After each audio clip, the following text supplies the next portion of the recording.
Assalamualaikum warahmatullahi wabarakatuh.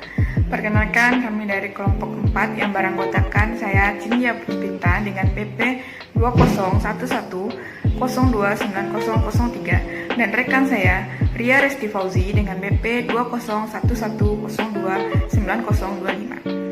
Pada kesempatan kali ini, kami akan membahas sebuah artikel yang berjudul Profitabilitas Produk yang ditulis oleh Meti Sivanen, Petri Suomala, dan Jari Parangko. Sebelum kita membahas lebih lanjut tentang isi artikel tersebut, saya akan menjelaskan sedikit pengertian dari profitabilitas ini. Profitabilitas merupakan kemampuan suatu perusahaan untuk menghasilkan laba, yang mana laba tersebut diperoleh dari modal yang dimiliki oleh suatu perusahaan. Teori profitabilitas sebagai salah satu acuan dalam mengukur besarnya laba menjadi begitu penting untuk mengetahui apakah suatu perusahaan telah menjalankan usahanya secara efisien. Efisiensi sebuah usaha baru dapat diketahui setelah perusahaan membandingkan laba yang diperolehnya dengan aktiva atau modal yang dapat menghasilkan laba tersebut. Seperti yang kita ketahui, tujuan dari suatu perusahaan adalah memperoleh laba atau keuntungan yang maksimal. Beberapa para ahli juga mengemukakan tentang pengertian profitabilitas ini. Yang pertama, menurut Susan Irawati pada tahun 2006, beliau mengemukakan bahwa rasio keuntungan atau profitability ratio adalah rasio yang digunakan untuk mengukur efisiensi penggunaan aktiva suatu perusahaan atau merupakan kemampuan suatu perusahaan untuk menghasilkan laba selama periode tertentu, biasanya semesteran, triwulanan, dan lain-lain, untuk melihat sejauh apa kemampuan suatu perusahaan dalam beroperasi secara efisien. Yang kedua, menurut R. Agus Sartono pada tahun 2010, beliau mengemukakan profitabilitas adalah kemampuan suatu perusahaan dalam memperoleh laba dalam hubungannya dengan penjualan, total aktiva, maupun modal perusahaan itu sendiri.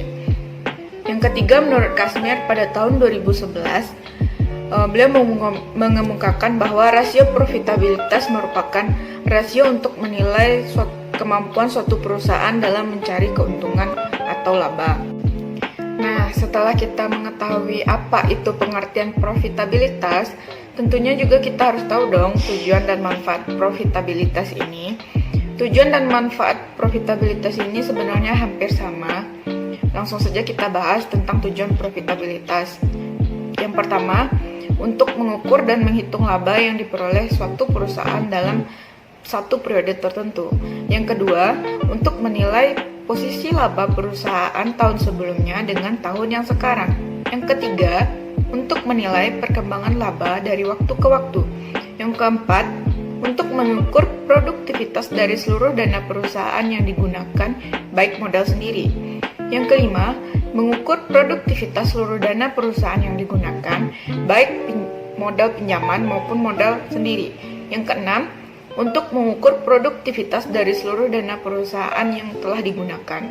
Sedangkan manfaat profitabilitas, yang pertama, mengetahui besarnya tingkat laba yang diperoleh oleh suatu perusahaan dalam satu periode. Yang kedua, mengetahui posisi laba perusahaan tahun sebelumnya dengan tahun sekarang. Yang ketiga, mengetahui perkembangan laba dari waktu ke waktu. Yang keempat, mengetahuinya besarnya laba bersih sesudah pajak dengan modal sendiri. Yang kelima, mengetahui produktivitas dari seluruh dana perusahaan yang digunakan, baik modal pinjaman maupun modal sendiri. Baiklah, selanjutnya kita akan membahas tentang jenis-jenis rasio profitabilitas. Secara umum, rasio profitabilitas ini terbagi menjadi dua. Yang pertama yaitu margin ratios atau rasio margin, yang mana rasio ini memiliki kemampuan perusahaan untuk mengubah penjualan menjadi keuntungan pada berbagai tingkat pengukuran.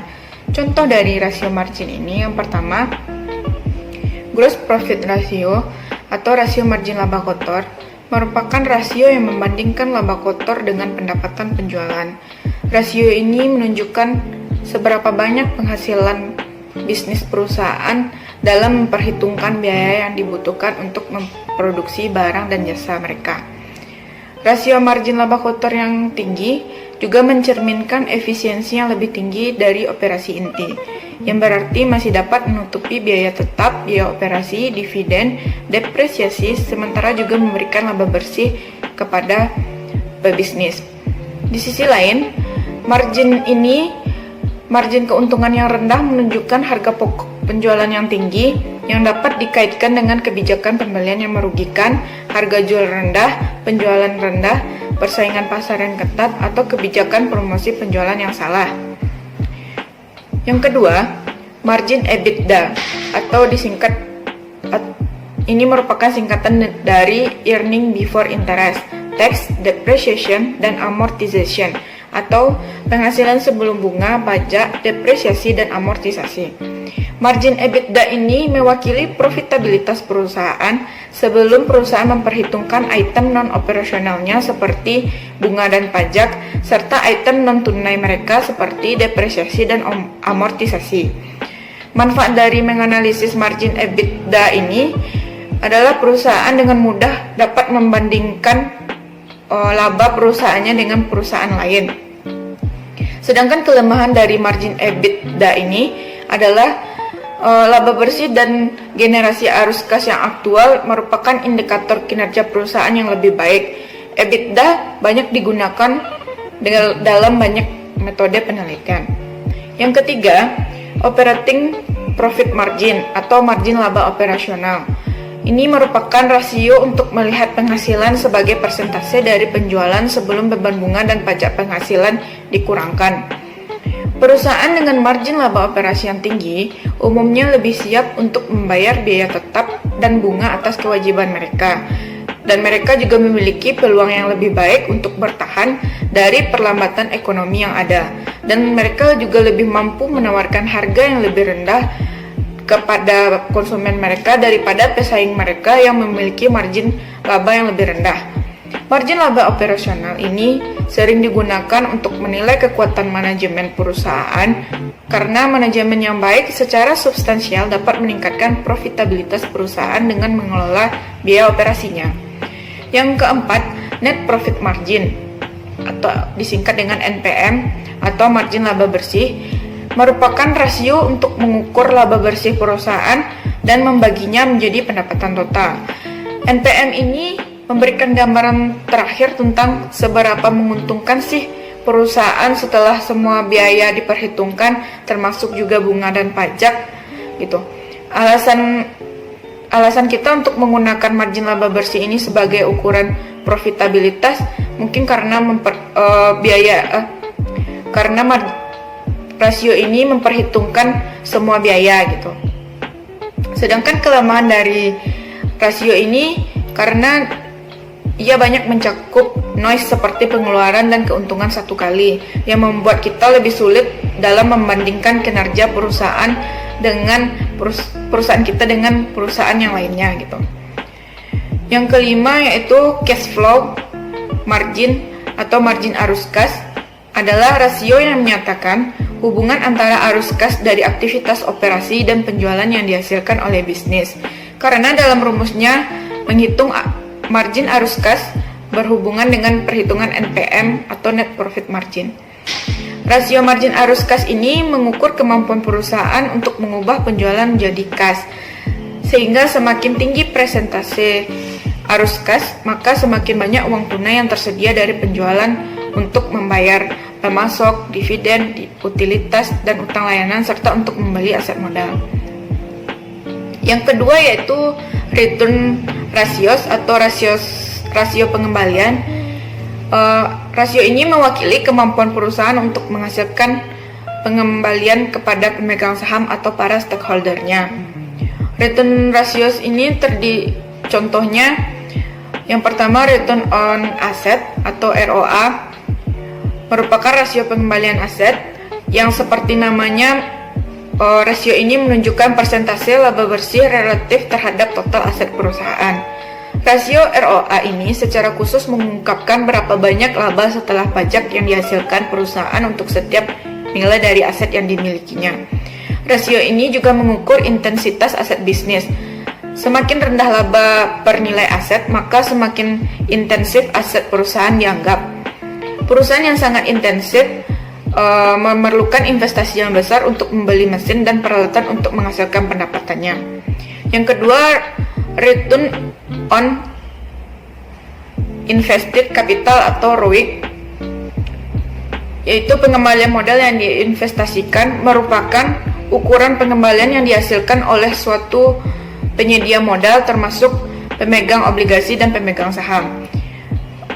ROIC ini mirip dengan rasio ROE, tetapi pada ROIC ini lebih mencakup semua cakupan karena mencakup pengembalian yang dihasilkan dari modal yang dipasok dan pemegang obligasi.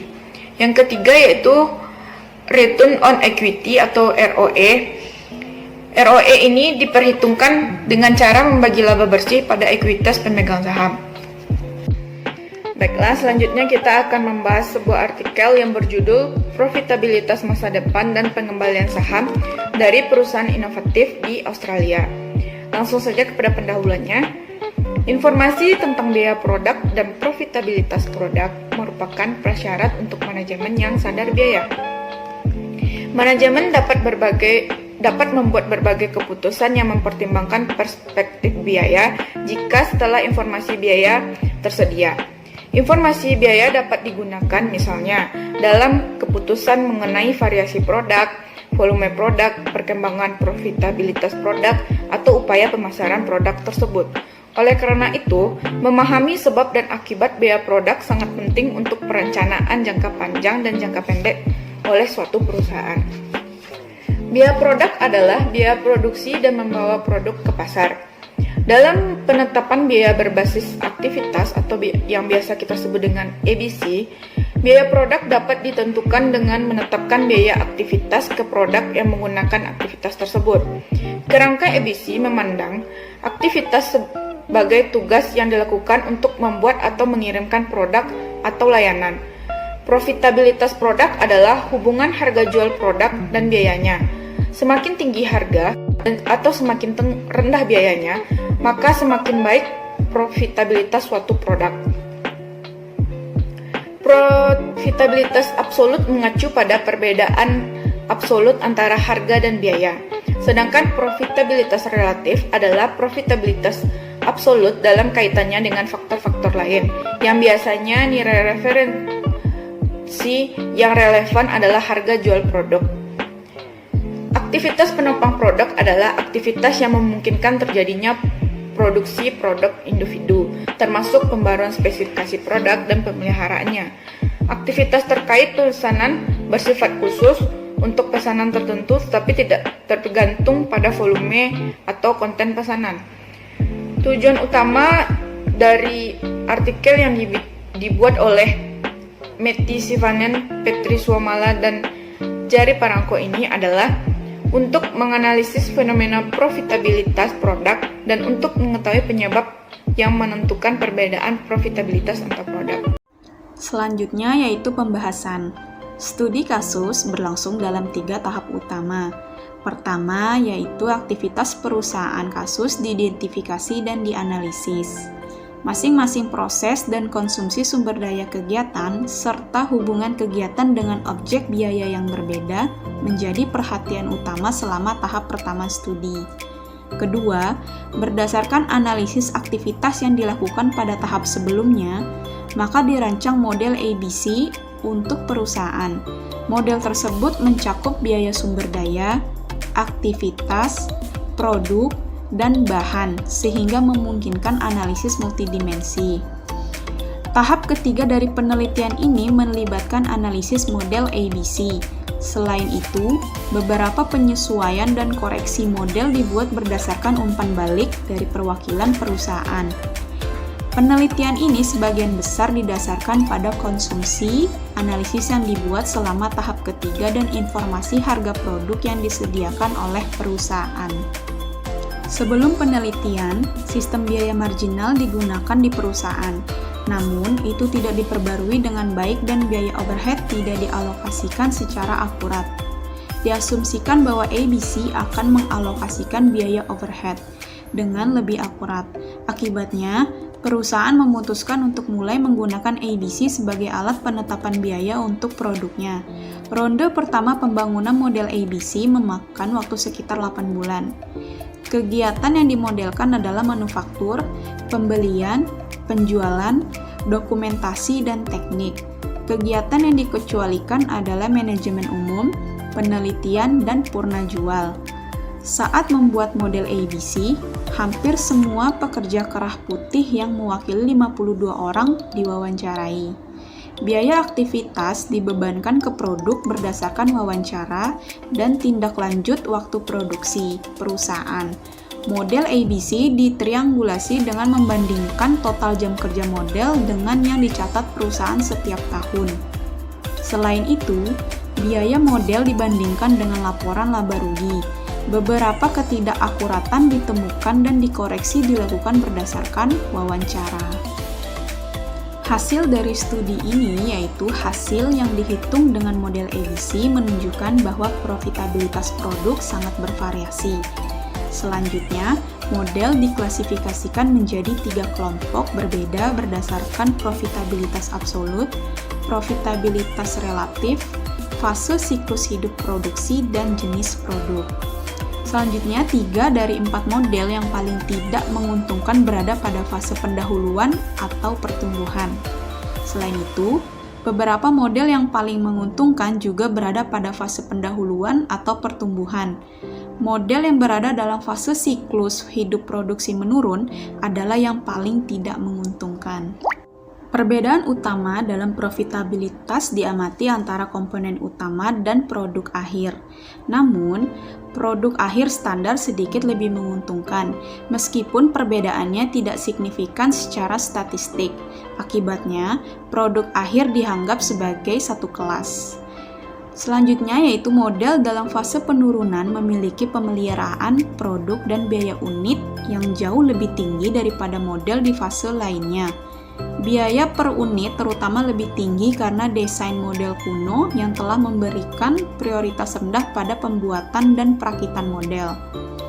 Tingginya biaya pemeliharaan produk karena perusahaan harus menjaga jalur produksi, pemeliharaan, pembaruan produk, dan dukungan teknis.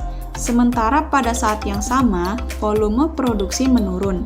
Hal ini telah meningkatkan biaya penopang produk per unit meskipun total biaya agak menurun.